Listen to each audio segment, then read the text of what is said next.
Bismillahirrahmanirrahim. Assalamualaikum warahmatullahi wabarakatuh.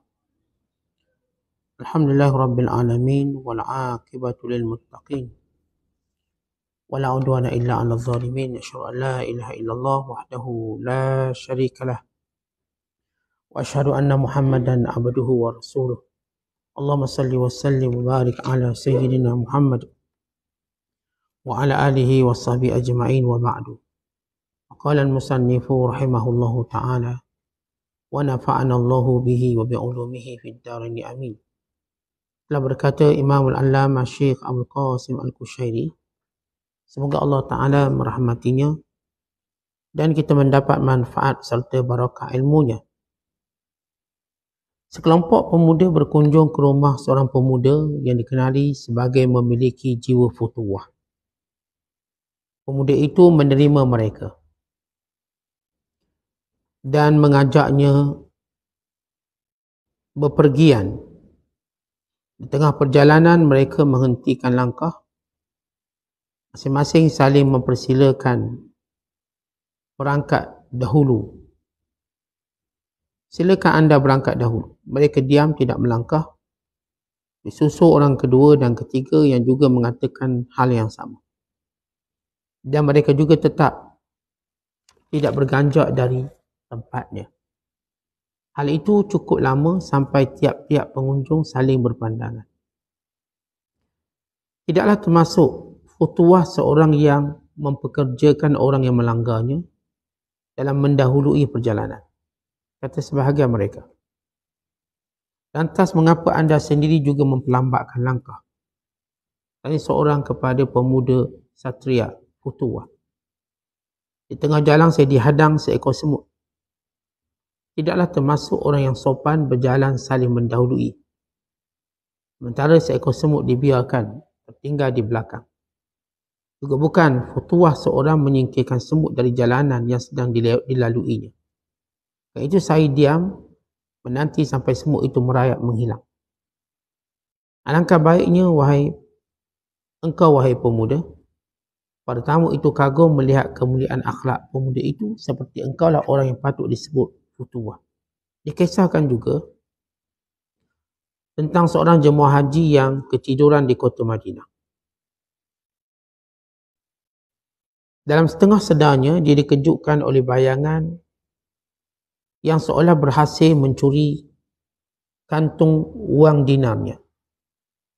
Laki-laki itu langsung terjaga dari tidurnya, lalu keluar, dan di luar khemah dia melihat Ja'far As-Sadiq. Dia mencurigai Ja'far kerana dialah orang yang pertama kali dilihatnya. Engkau mencuri kantungku, dompetku, tuduhnya. Apa isi kantungmu? 1000 wang dinar. Ja'far radhiyallahu ta'ala anhu tidak menyangka. Dia langsung pulang mengambil sejumlah wang yang dinyatakan hilang dan memberikannya pada laki-laki itu. Laki-laki itu kemudian membawanya pulang dan di dalam rumahnya dia melihat kantung wang dinarnya yang disangkanya hilang. Dia menyesal kerana telah gelabah menuduh, tergesa-gesa menuduh seseorang mencurinya. Padahal dia tidak mengenalnya, siapa lelaki itu. Kemudian dia mendatangi laki-laki itu dan meminta maaf kepadanya, lalu mengembalikan wang yang diterimanya darinya. Ja'far radhiyallahu ta'ala anhu menolak sambil mengatakan, sesuatu yang telah saya keluarkan dari tangan saya, tidak mungkin saya minta atau tarik kembali. Musafir itu merasa tidak enak, merasa tidak selesa. Dia tidak tahu siapakah laki-laki aneh yang telah dituduhnya mencuri. Siapa beliau? Tanyanya pada seseorang. Ja'far As-Sadiq, jawab seseorang. Syaqiq Al-Balkhi pernah ditanya pada Ja'far bin Muhammad As-Sadiq tentang makna futuwah. Menurutmu sendiri apa? Ja'far kembali bertanya kepada Syaqiq Al-Balkhi. Kata Syaqiq, jika kami diberi, kami berterima kasih. Jika tidak diberi, kami bersabar. Anjing-anjing di kota kami juga berbuat seperti itu, jawab Ja'far As-Sadiq. Wahai cucu Rasulullah, Kalau begitu menurut Tuan, apa yang dimaksudkan futuwah? Maka jawab Ja'far As-Sadiq, jika kami diberi, kami memuliakan. Jadi kami berkongsi. Jika tidak diberi, kami berterima kasih. Abdullah bin Murta'ish bercerita bersama Abu Hafaz, kami sekumpulan menjenguk seorang ulama yang sedang menderita sakit keras. Maka tanya Abu Hafaz, apakah Tuan ingin sembuh? Jawab, sakit tadi ya. Abu Hafaz berkata, pikulah dia. Jadi pikulah penyakitnya. Si sakit itu berdiri lalu keluar bersama kami. Akhirnya kami semua menjadi penghuni tempat tidur orang sakit. Dan kami menjadi orang yang dikunjungi. Muslimin dan muslimat dan penonton yang dirahmati Allah sekalian, ada 4 kisah di sini bagi menggambarkan makna futuwah, yakni kemuliaan akhlak dalam bermuamalah dengan seluruh makhluk Allah SWT, dengan kemuliaan yang tersendiri, dengan kemuliaan yang unik, yang menunjukkan ketinggian agamanya, akhlaknya dan kefahaman agamanya. Kerana akhlak itu diukur dengan agama seseorang. Makin tinggi agama seseorang secara kefahamannya, maka makin tinggilah akhlaknya. Sehingga Allah Ta'ala memerintahkan manusia yang paling tinggi akhlak, baginda sallallahu alaihi wasallam, dengan satu futuwah yang hebat, dengan firman-Nya, idfa' billati hiya ahsan. Tolaklah kejahatan dengan kebaikan. Artinya, wahai Muhammad sallallahu alaihi wasallam, bila kamu dihadapkan dengan keburukan makhluk dan kejahatan-kejahatannya, maka raikannya dengan keindahan kemuliaan akhlakmu. Fa idzal ladzi bainaka wa bainahu adawah ka'annahu waliyyun hamim. Maka ketika itu engkau akan lihat orang yang bermusuh denganmu menjadi teman karibmu. Ini akhlak futuwah, bukan akhlak biasa. Bila mana kita diperintahkan untuk berakhlak, maka kita akan berusaha untuk memahami kelebihan sesuatu akhlak. Dan kita cuba melihat contoh tauladan orang-orang yang berakhlak mulia. Dan kita akan melaksanakannya berdasarkan kepahaman agama. Berdasarkan dalam keadaan kepribadian kita. Namun golongan futuwah, mereka sentiasa memberikan satu contoh-contoh yang unik. Sehingga mereka menjadi golongan yang menjadi ikonik. Yang menjadi contoh tauladan pada orang lain. Seolah-olah kalau kita sebut dalam satu kondisi perbuatan kita, kita ingin menjadi orang yang dicontohi. Bukan sekadar orang yang mencontohi. Umpama kalau kita berniaga, kita bukan sekadar nak untung, kita nak menjadi orang yang akan dijadikan sebagai ikon kepada semua orang-orang yang untung dalam perniagaan. Umpama kalau kita pelajar, kita bukan sekadar nak cemerlang, kita nak jadi orang yang diambil manfaat kecemerlangan kita oleh orang lain. Maka demikian juga orang yang akhlak baik. Orang yang berakhlak baik ini bukan sekadar akhlaknya baik dari sudut umum, perilaku dan perbuatannya. Tetapi apa yang dilakukan itu terus akan menjadi contoh kebaikan yang dinilai oleh umat sejagat atas kebaikannya yang berasaskan pada 2 perkara. Yang pertama, ikhlasnya pada Allah. Maka ini tak ada lagi dari makna futuwah. Dan yang kedua ialah ilmunya terhadap suatu kebaikan. Tidak ada satu kisah di sini. Cuma saya dah sebut semalam, terjemahannya agak satu kesilapan yang agak serius. Jadi kisahnya ialah datang sekumpulan pemuda bertamu di rumah seorang yang amat pemurah. Futuwah. Kerana di antara sifat pemurah itu suka menjamu kawan, menjamu orang. Bagaimana kita sebut dalam hadis Nabi sallallahu alaihi wasallam, waktu baginda ditanya, "Ya Rasulullah, ayul islami khair?" Wahai Rasulullah, siapakah orang Islam paling baik? Lalu jawab baginda SAW yang suka memberi makan. Tut'imu ta'am, yang suka beri makan. Ini orang Islam yang paling baik. Maka kita melihat ia ada pada akhlak semua para Nabi alaihissalatu wassalam, dan akhlak kepada para sahabat, dan akhlak pada orang yang terpilih. Dia suka beri makan. Hatta Imam Asy-Syafi'i, dia suka memberi makan kepada murid-muridnya. Sehingga dia mengupah seorang tukang masak khas untuk memasak apa yang murid nak makan. Dia bawa satu tukang masak, dia upah khas. Lalu dia berkata pada murid-muridnya, cakap nak makan apa. Murid dia memberitahu nak makan apa, maka tukang masak ni akan masak. Ini yang dilakukan oleh Imam Syafi'i kepada murid-muridnya. Dia suka beri makan. Sampai dia mengarahkan seorang chef, tukang masak khas, untuk masak yang baik untuk ada penuntutnya. Baik, lelaki ni, orang pun datang rumah dia. Lalu kata tuan rumah ni, angkat sufrah. Eja sufrah sing fa ra ta. Kalau silap baca dia akan panggil safarah. Maknanya musafir. Sufrah, kain sufrah. Orang Melayu kita pun panggil kain sufrah. Kain sufrah. Tapi bila mungkin perkataan tadi dia nampak macam sinonim dengan musafir, dia pun terjemah, dia ajak pergi musafir. Tak ada, dia ajak makan. Lalu tuan rumah kata, "Atini sufrah," bawa kain sufrah. Tiba-tiba pekerja dia ni, khadam dia, tak bawa kain sufrah. Senyap. Maka dia ulang kali kedua, bawa kain sufrah. Maka pekerja ni masih lagi tak respon. Dia ulang kali ketiga, bawa kain sufrah. Pekerja ni makin lagi masih diam. Lalu kata kawan-kawan dia, biasanya kalau kita dapat pekerja tak dengar kata, kita tak akan menggajikannya. Kalau dia hamba, kita akan lepaskan dia. Kita tak akan bermuamalah dengan orang yang tak dengar kata. Kalau orang tu dengar kata, okey. Kalau kita ada pekerja tak dengar kata, kita akan hentikan. Bukan kita nak pukul, nak marah, dia tak boleh bagi komitmen. Maka kalau ia khadam, maka dia dijual. Dijual balik. Sebab bukan dia ajar kalau tak dengar kata kita berpukul, marah, tak. Kita nilai seorang kalau tak dengar kata, dah habis.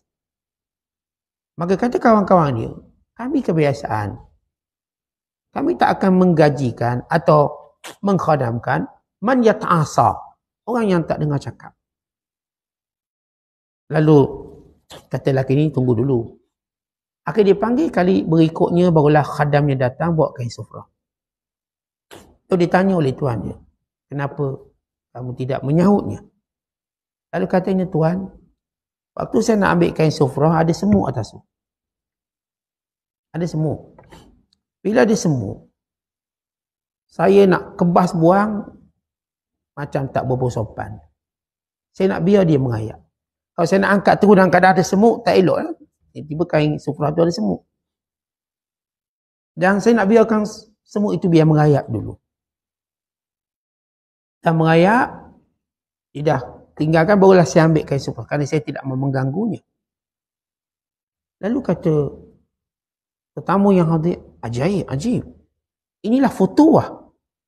Ia telah menunjukkan akhlaknya pada binatang. Kalau kita lihat bagaimana Islam mengajar kita bermuamalah dengan binatang. Kita baca sejarah sirah, bila Amr bin Al-As pergi ke Mesir untuk membuka kota Mesir, menawar Mesir dengan cara yang paling baik. Lalu Amr bin Al-As radhiyallahu ta'ala anhu, dia pun membina satu khemah besar. Orang Arab panggil khemah besar, tenda dia panggil fustat. Fustat tu khemah besar. Pada waktu dia buat satu khemah pentadbiran, waktu dia nak bergerak, lalu dia suruh tenteranya untuk kemaskan khemah. Tiba-tiba dia dapati ada burung buat sarang atas. Lalu kata Amr bin Al-As, biarkan dia, tinggalkan khemah, tak apa. Jangan ganggu sarang dia. Dia besar. Dan ini akhlak yang disebut futuwah. Akan diceritakan bagaimana seorang sahabat bernama Abu Darda, dia bila melihat semut yang banyak, dia memecah-mecahkan roti lalu diberi makan. beri makan semut tersebut. Bahkan diceritakan bagaimana dahulu para ulama memuji tentang orang-orang yang mewakafkan tanah mereka untuk memelihara atau menjaga kebajikan binatang-binatang seperti di wilayah Fas.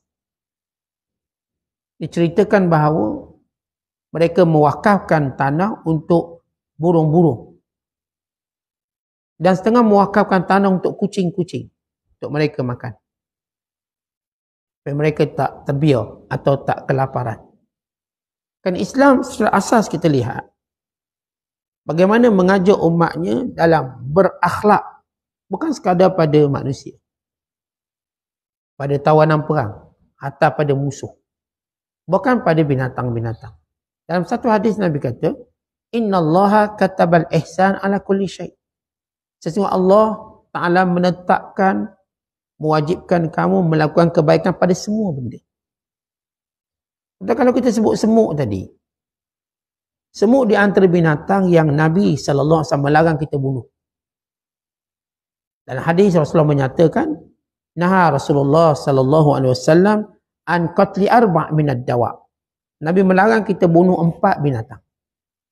Yang pertama ialah an-namlatu, semut. Yang kedua ialah an-nahlatu, lebah. Dan yang ketiga ialah al-hudhuda, burung belatuk. Yang keempat ialah as-suradu. As-surad, burung yang disebut sebagai syirik. Burung syirik kalau bahasa Inggeris, syirik. Apa benda burung syirik ni? Dia satu burung pemangsa, kecil je burung ni, tapi dia makan serangga. Bukan dia mampu makan ular. Burung syirik ni. Biasa perut dia putih, warnanya kelabu, kadang-kadang ada merah, kadang-kadang ada kuning. Kepala dia hitam sikit, dia macam pakai topeng sikit emas. Atau boleh Google lah ni, tengok.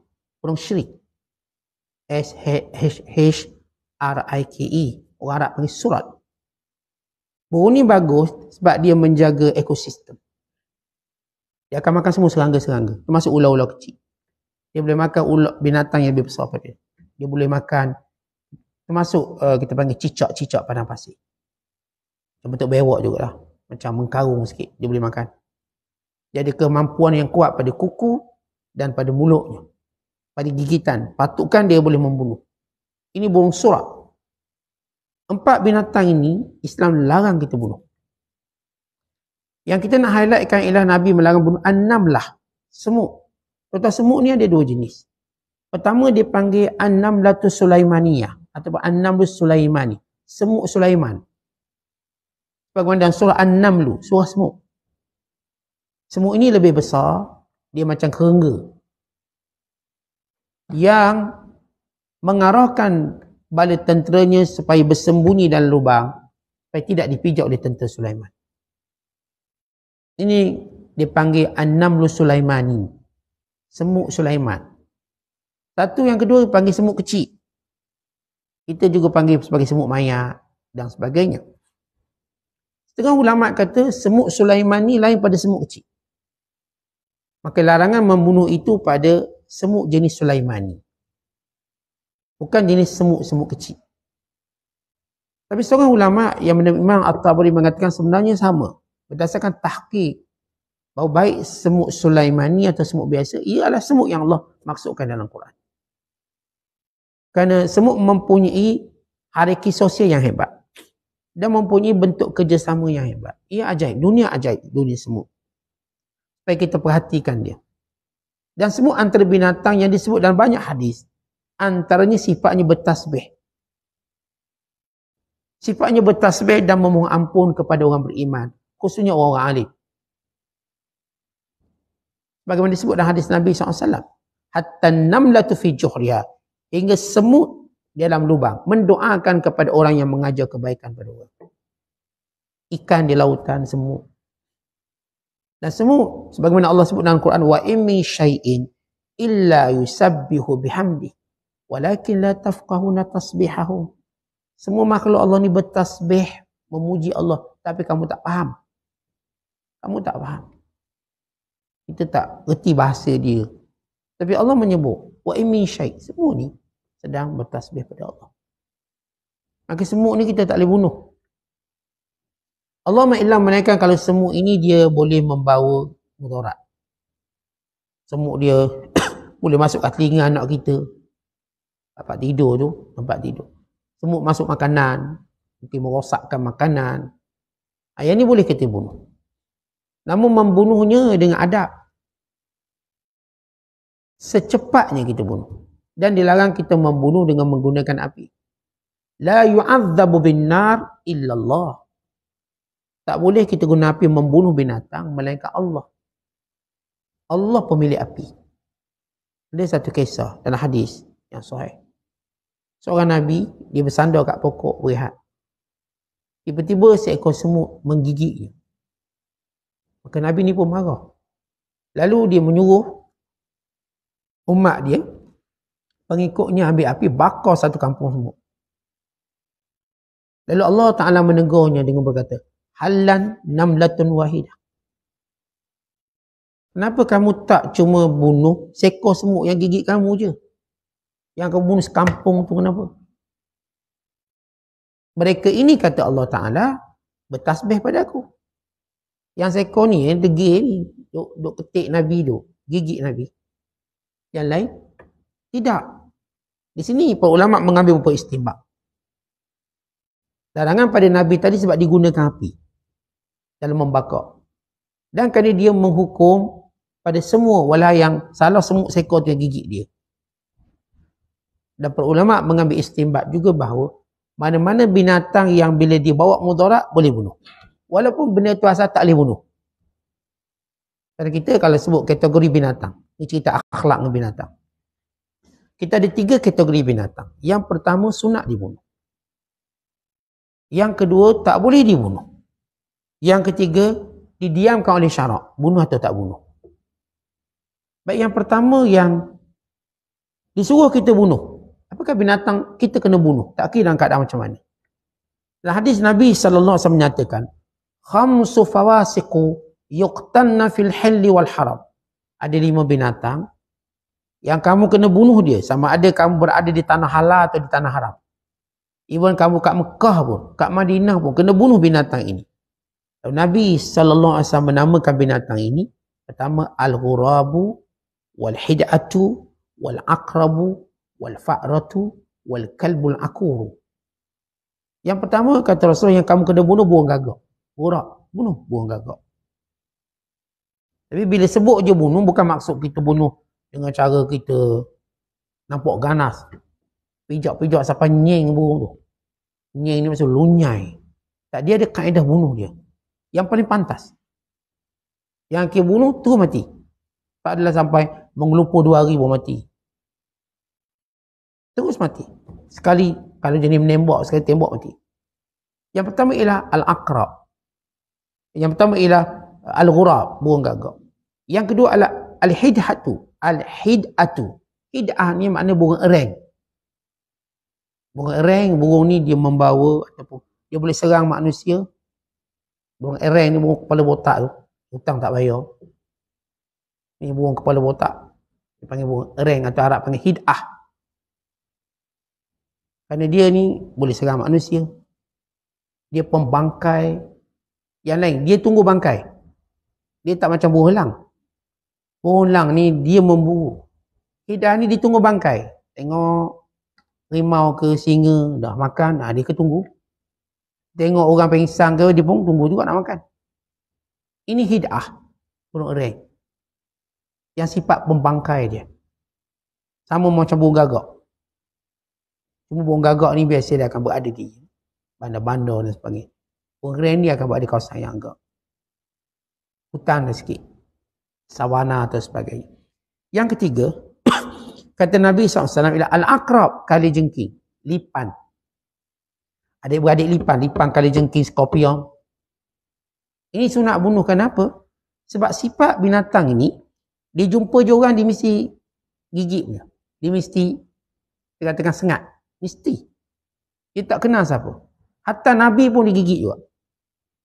Lepas tu kata Nabi SAW, la'anallahu al-aqrab, la'anallahu al-aqrab.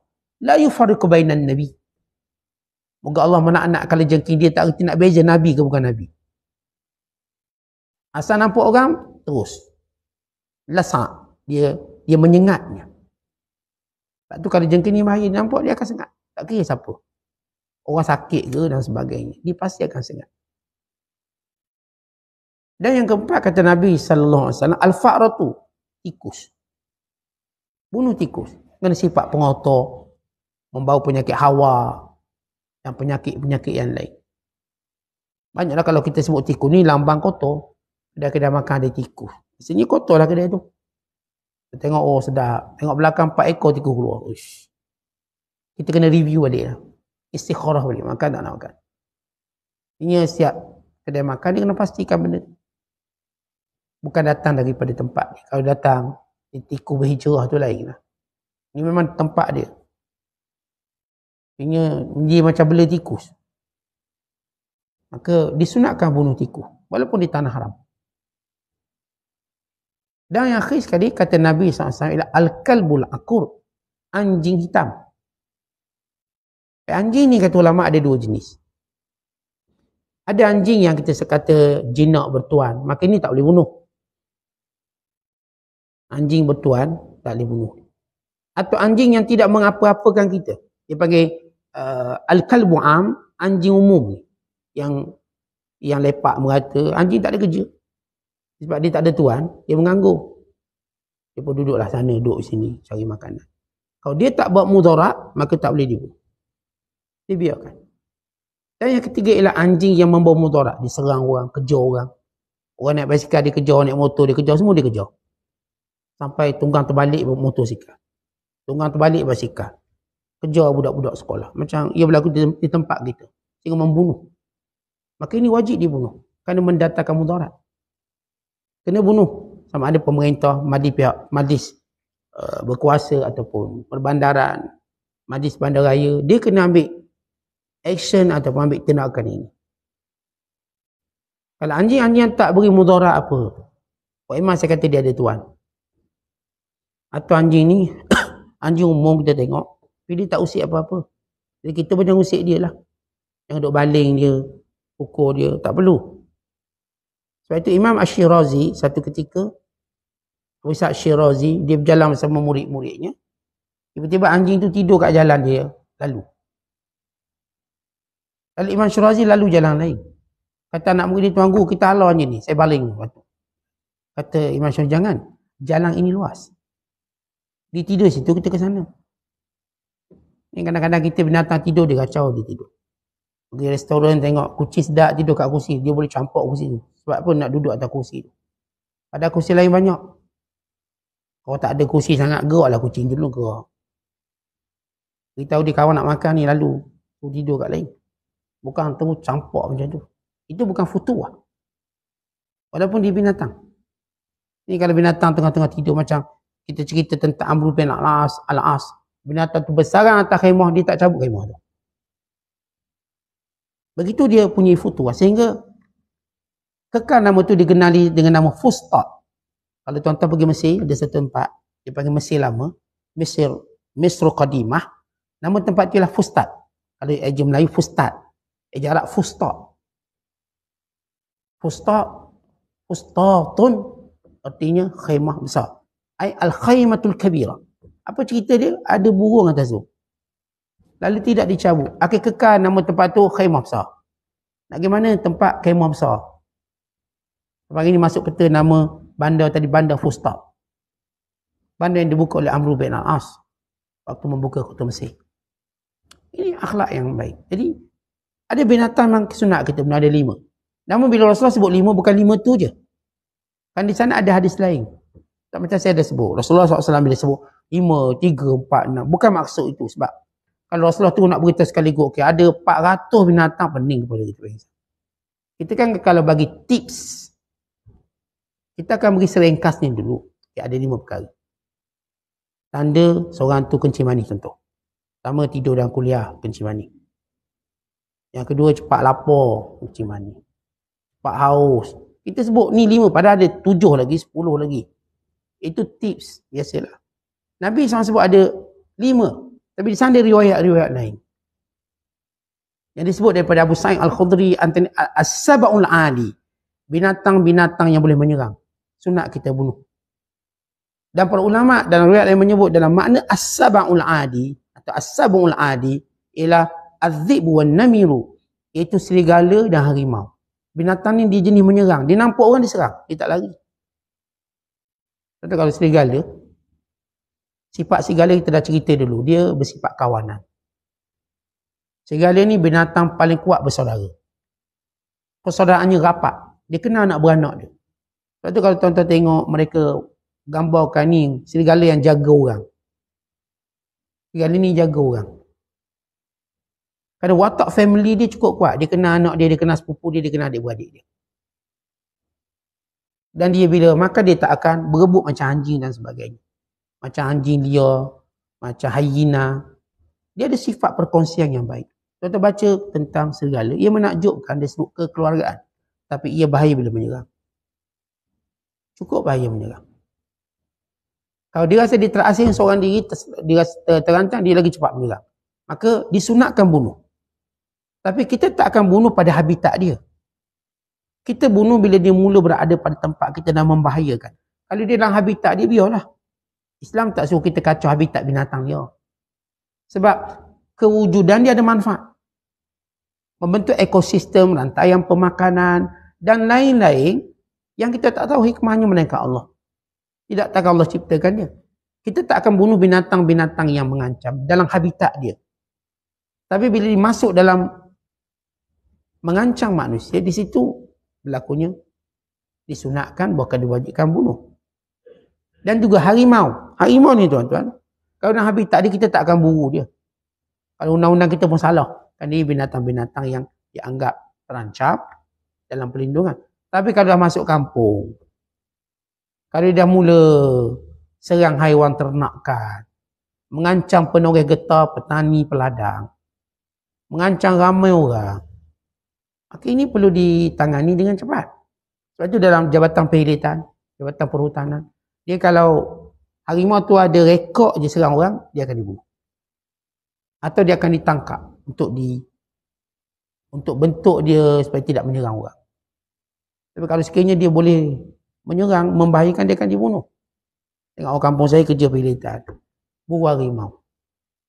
Dah orang kampung report lembu banyak mati kat Ferda, maka dia pun bertugas, jirang saya ni, jirang. Maka mula-mula tumbuk, dia tembak guna pelali untuk pindah ke tempat yang lain. Supaya tak duduk kawasan kampung, biar ke hutan dia. Maka dia pun tembak pelali. 2-3 das. Dia ingat harimau ni dah pingsan. Dia pun turun daripada pokok. Rupanya harimau tu gagah lagi, lalu serang dia. Habis lagi-laginya. Cacak kekal. Jirang rumah saya, jirang dekat rumah saya. Cacak kekal. Akhirnya harimau ni bila tahu dia membahayakan, maka tembak tu mati. Ternyata memang jenis agresif. Dia suka serang orang. Dan kalau kita campur 5 tadi, dengan 2 jadi 7. Di sana ada hadis lain pula tentang binatang yang sunat bunuh, ialah cicak. Cicak. Maka ini dah jadi 8 ekor, 8 jenis binatang. Dan setengah ulama memasukkan yang ketujuh itu ialah mana-mana binatang yang mu'ziyah, yang memberi kemudaratan. Beruang. Kita beruang di duduk habitat dia tak apalah kalau dia masuk kat kampung. Macam kampung saya, beruang datang makan madu. Madu keluluk tu dia makan. Masuk rumah orang tu, masuk rumah ni. Lalu dia mengancam, buang matahari. Lalu dia mengancam. Kalau tak mengancam tak apa. Kalau dia boleh lari dengan dihalau, maka jangan dibunuh. Kalau dia tengok kita, dia pun lari masuk hutang dia, tak dibunuh. Sebab dia ada manfaat dia. Tapi kalau dia menyerang, membawa bahaya, maka ketika itu dia bunuh. Ini binatang, senarai binatang yang perlu dibunuh. Termasuklah kita sebut buaya. Kerana dia masuk dalam makna umum, dia panggil as-sab'ul adi, ataupun kita panggil binatang-binatang yang boleh menyerang. Tapi buaya ni tuan-tuan, kita tak bunuh pada habitat dia. Sebab dia ada guna dia. Dia ada guna. Tapi kita bunuh bila dia mula menyerang orang, membahayakan. Ni kalau ni sungai tempat orang manda, tempat orang basuh kain, basuh baju. Lalu dia mengancam, ketika itu baru dia bunuh. Kalau dia memang duduk tempat dia, jangan diusik. Macam jin juga tuan-tuan, jin.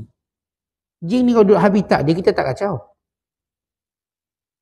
Kita akan berurusan dengan dia bila dia kacau kita. Kalau saya berjalan satu jalan, sebelah jalan tu ada jin. Saya tak kacau dia, dia jalan lain, saya jalan lain. Buat ada je lah. Tak payah saya nak serbu dia. Kalau sekiranya tuan-tuan umur dekat taman mainan kanak-kanak. Malam-malam tengok buai berayung sendiri. Anak jin main. Nak main siang, geluk dengan orang. Maka jangan kacau dia. Dia dalam dunia dia.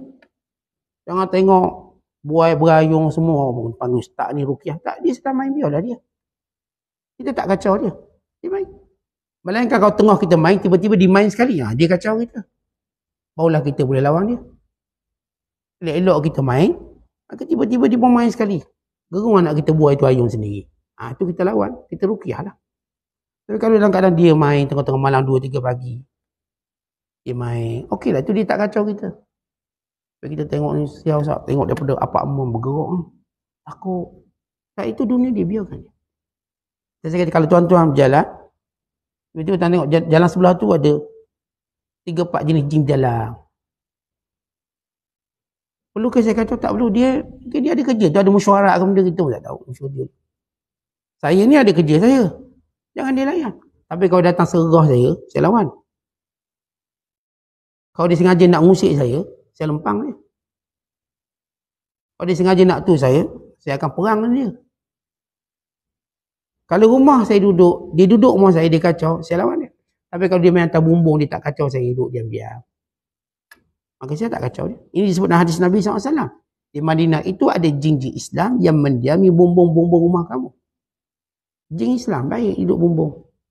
Dia pun beritahu anak dia jangan berlari kuat-kuat, ganggu tuan rumah bawah. Kadang-kadang dia berlari laju sangat anak-anak dia. Anak jin lah tu. Dia kena cakap mak dia jangan beritahu anak tu. Jangan berlari laju-laju sangat kuat. Ganggu kita kat bawah. Sebab dia duduk dalam dunia dia, kita tak kacau. Sama juga binatang, kata dia duduk dalam dunia dia, tuan-tuan jangan kacau lah. Tapi kalau datang untuk mengganggu dunia kita, tempat kita nak berjabat, ada harimau seekor tunggu, kena bunuh.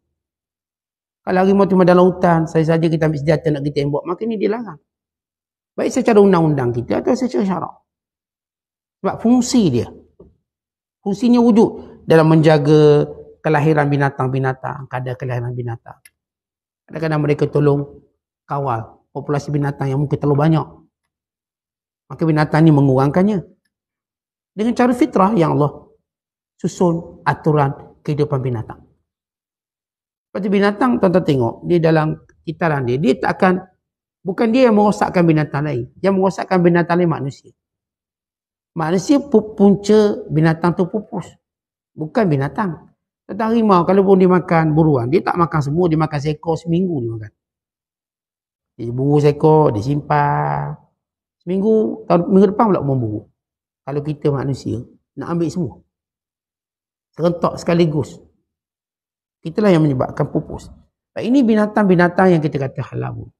Ada binatang yang kita kata haram, kita bunuh. Saya dah sebut tentang 4 binatang diharamkan bunuh. Yang Nabi menyebut secara nas. Apa dia? Antaranya ialah semut, antaranya ialah lebah, antaranya ialah burung hud-hud, antaranya ialah burung surat. Burung-burung syirik ataupun burung kecil tapi dia mangsa pada serangga-serangga. Dia suka makan serangga, hasyarat dan binatang yang bahaya. Kali jengking dia makan. Di sana ada hadis lain menyebut binatang yang tak boleh dibunuh. Antaranya ialah binatang bernama katak. Kata Nabi SAW, la taqtulud dhafar. Jangan bunuh katak. Fa inna naqihaha tasbih. Bunyi katak adalah tasbih. Ada larangan supaya jangan bunuh katak. Kita tak boleh bunuh katak. Diharamkan. Ada binatang-binatang yang maskutun, yang tak disebut hukum syarak. Apa dia? Lipas. Jong'lang. Ni serangga-serangga lain. Yang tak disebut.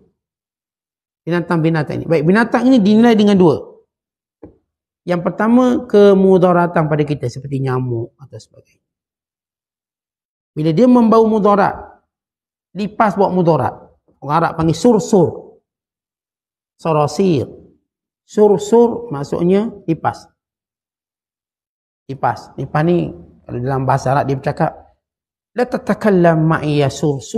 Tak payah cakap dengan aku yang lipas. Dia panggil lipas. Kalau tak suka orang dia panggil lipas. Ini perangai lipas. Kotor. Baik lipas ni tuan-tuan, duduk rumah kita. Kalau dia membahayakan. Bahayakan sebab apa Ustaz anak saya kalau tengok lipas dia boleh terbang Ustaz takut. Bukan anak bini-bini. Geli. Jadi beri mudarat tengah-tengah masak. Tiba lipas. Dia boleh terbang. Dia boleh melompat. Terus atas mesin basuh. Naik. Tak masak hari tu. Anak nak masuk bilik air tengok lipas. Terkecing kat luar. Terkucing kat luar. Baik kalau lipas ini, kan lipas kadang-kadang dia suka terbang. Tu kalau terbang, tuan-tuan bayangkan ngeri tak ngeri terbang. Terbang semua. Uish, itu. Kalau tu iman batas sebenarnya. Artinya benda tu orang geli-geli. Natanya geli. Masuk bilik air, kat makanan. Kita pun nampak kotor. Maka boleh dibunuh ketika itu. Tapi kalau dalam habitat dia, kita tak bunuh, tak carilah. Tapi kalau dia boleh rosakkan makanan, menyebabkan takut ahli keluarga, maka ketika itu boleh kita bunuh. Lipas, telur. Ini panggil maskut. Syarak tak sebut. Dia berdasarkan pada uruf kita. Nyamuk. Nyamuk tidak disebut secara khusus. Tentang membunuhnya. Kan nyamuk ini, dia antara tentera Allah.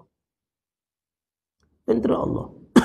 Sehingga kita tahu bagaimana orang paling sombong dalam dunia mati dengan seekor nyamuk. Bahkan Nabi SAW pernah menyebut dalam hadis, supaya tidak memaki nyamuk. Kerana sifatnya menggerakkan orang bangun tidur. Kata Rasul, jangan kau maki nyamuk, kerana dia pernah membangunkan seorang Nabi yang tidur.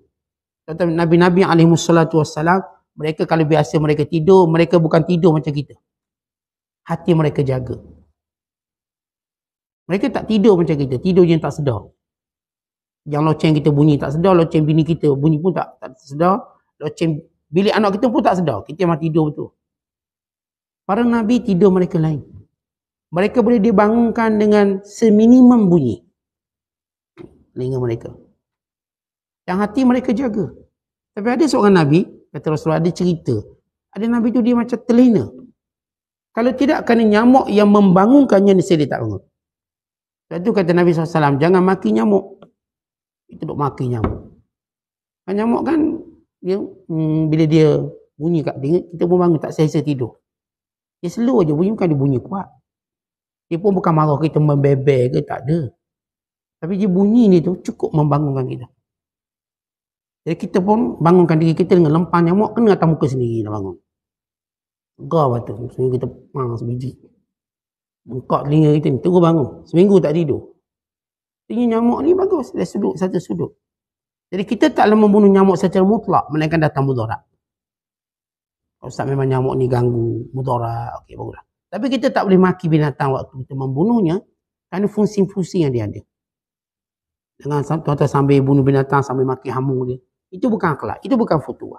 Ini cerita tentang bagaimana binatang-binatang ini secara hukum syarak. Kita ada 3 jenis. Binatang sunat, bunuh, haram, bunuh dan diam. Syarak diam. Tapi dia mengikut satu hukum yang mendatangkan mudarat. Sila bunuh. Ataupun menjadikan kita bimbang keselesaan kita. Tak selesa Ustaz, tidur ada semut, kat bilik ada lipas. Memanglah tak kacau kita Ustaz. Tapi kita tak selesa, takut. Tengah tidur dia terbang atas muka kita. Misalnya. Atau tengah masak, macam saya sebut contoh-contoh yang ia berlaku, bukan kita beri andai, memang berlaku. Kalau orang takut lipas, dia takut sungguh. Dia boleh jerit, kuat. Kita ingat ke polong ke datang tu, lipas. Kita dah prepare ni, ayat macam-macam ayat. Anak jerit, abah. Dia budak-budak ni. Pergi lipas. Lipas tu dah mati lah tu. Dia boleh takut lipas mati. Nak suruh anak-anak kita berani, kita ambil lipas, pegang dengan tangan. Lepas tu sumbat dalam mulut kita. Olok-olok tak masuk mulut, olok-olok. Tak ada takut ni. Terus pegang ambil. Jadi satu kerja kita pula bunuh lipas. Sebab anak-anak takut. Setengah-setengah tempat. Setengah-setengah keadaan. Dan dalam Islam kita katakan, bagaimana Islam memang, walaupun kita cerita sunat, bunuh dan sebagainya, bukan dengan cara kita membunuhnya secara kejam, zalim. Atau binatang-binatang yang kita sunat bunuh kerana kita nak makan. Seperti kita korban, kita akikah. Kambing tu sunat bunuh. Untuk kambing. Tapi kita tak boleh bunuh lah, kita boleh sembelih. Rasulullah SAW juga menyuruh kita berakhlak dengan binatang. Satu ketika, Sedang Rasulullah SAW lalu, Nabi tengok seorang lelaki, dia letak kakinya di atas tengkok kambing, manakala pisau dia asah depan kambing. Sampai kambing tu dia tengok pisau dia asah belalak mata. Lalu kata Nabi SAW, afala qabla hadha, kenapalah kamu tak asah pisau sebelum tu? Cara kamu buat ni, kata Rasulullah, turidu an tumitaha marratain. Kamu nak suruh kambing ni mati 2 kali. Macam mana mati 2 kali? Kami tengok pisau asah depan mata dia, dia rasa mati dah dia, arwah dah dia. Lepas tu kena sembelih lagi, 2 kali mati. Lepas tu perbuatan itu diharamkan. Kata nak asah pisau, asah. Jauh. Sama juga perangai kita. Dia letak lembu, masa korban. Lepas tu dia pun gali lubang depan lembu. Tangkung kat. Lembu punya cemas, 5 kali cemas. Sakit jantung lembu ni.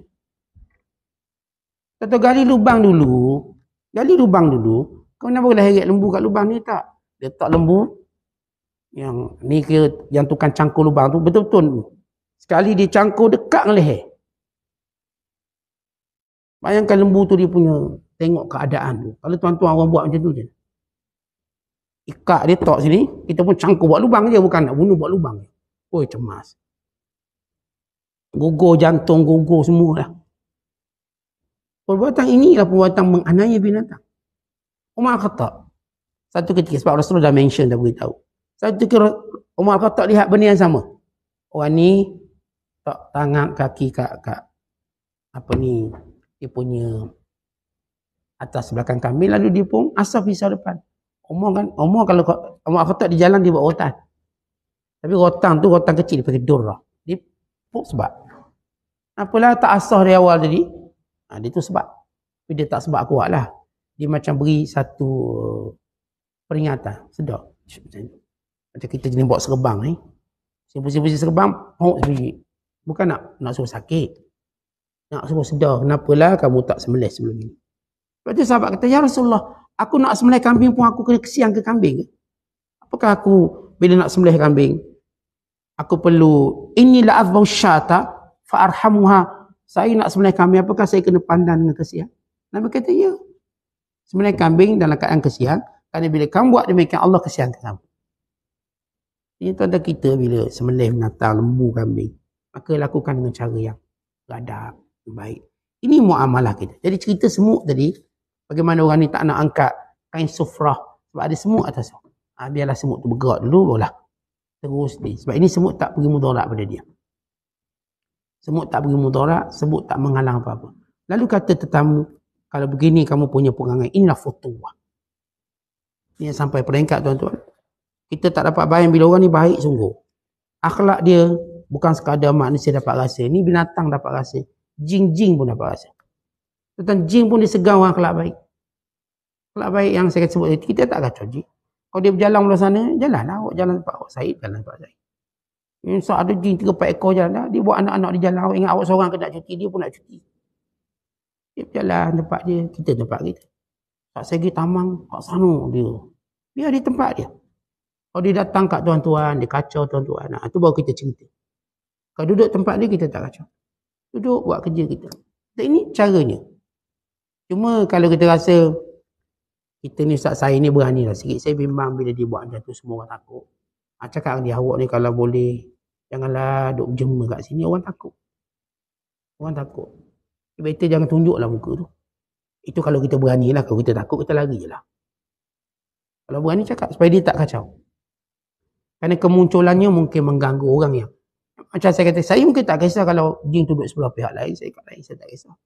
Sebab ada orang tak boleh, saya punya takut, tu balik kena rasuk. Macam ni saya akan kata, akan beritahu, ia mengganggu orang lain. Jadi, better awak keluar. Better awak tak zahirkan diri awak. Sebab saya kata, jin tak perlu zahirkan dirinya. Melainkan dia ada tujuan yang sebaliknya. Wa imma dia ada tujuan untuk menakutkan manusia. Sebab asas jin ni, dia memang dalam dunia dia tak akan zahir. Dan kita tak boleh tengok dia dengan bentuk dia. Tapi kalau dia zahir diri dia, dia ada 2 kemungkinan. Wa imma ada keperluan tertentu, wa imma tujuannya menakutkan. Kalau tujuannya menakutkan, maka di situ kita akan halang. Wallahu a'lam. Assalamualaikum warahmatullahi wabarakatuh.